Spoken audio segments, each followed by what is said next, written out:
دسی مور موا اللہ دے جنت فردوس کے ذریعے ورکی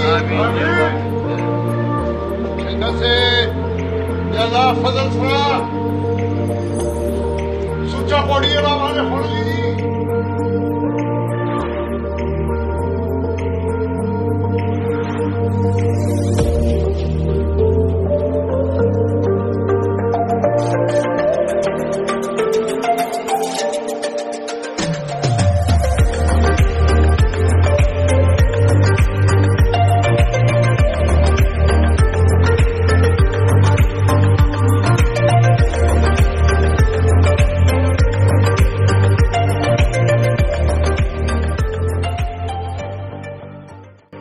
السلام علیکم۔ پاکستان بایوگرافی کی نئی ویڈیو میں آپ سب کو خوش آمدید۔ ناظرین، آج کی ویڈیو کا موضوع ایک ایسا نام ہے جو دولت اور کامیابی کا مترادف ہے۔ انور سیف اللہ خان کا نام کسی تعارف کا محتاج نہیں ہے۔ عصری معاشرے میں عیش و عشرت کی روشنی کے طور پر کھڑے ہیں۔ کارناموں کی میراث میں پیدا ہوئے۔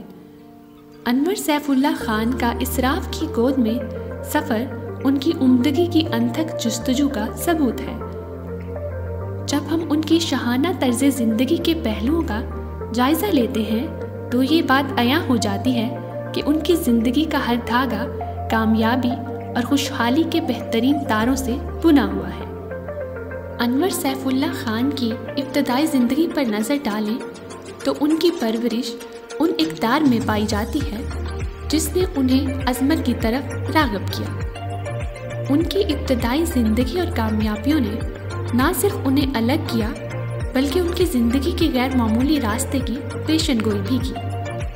انور سیف اللہ خان سیاستدان، سابق قومی اسمبلی اور سینٹ کے ارکان، سابق وزیر پیٹرولیم اور موجودہ ممبر صوبائی اسمبلی صوبہ سرحد ہیں۔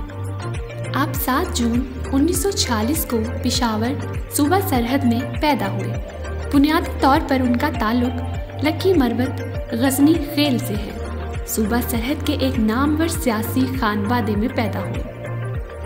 بیگم کلثوم سیف اللہ کے فرزند اور سابق صدر مملکت غلام اسحاق خان کے داماد ہیں۔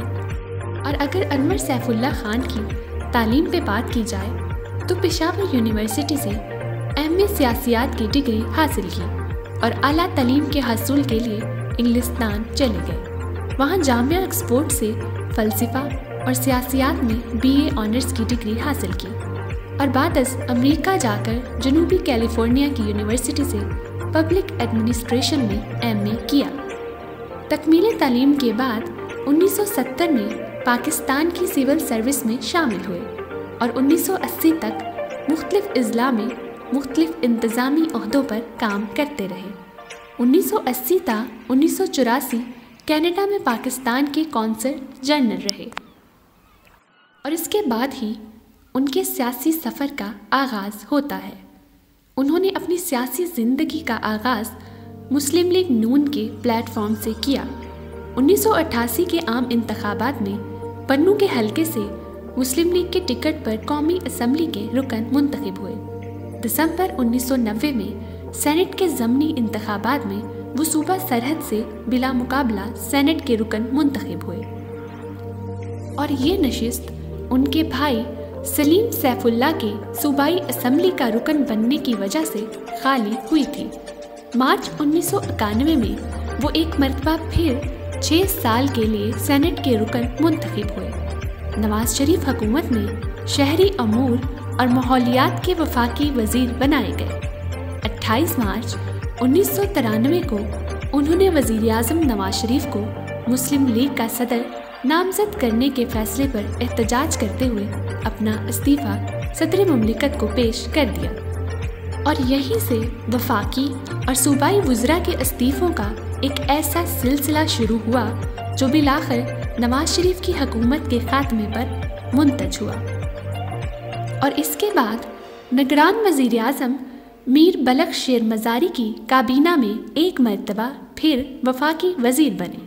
جنوری 1994 میں ایک مرتبہ پھر بے نظیر بھٹو کی وفاقی کابینہ میں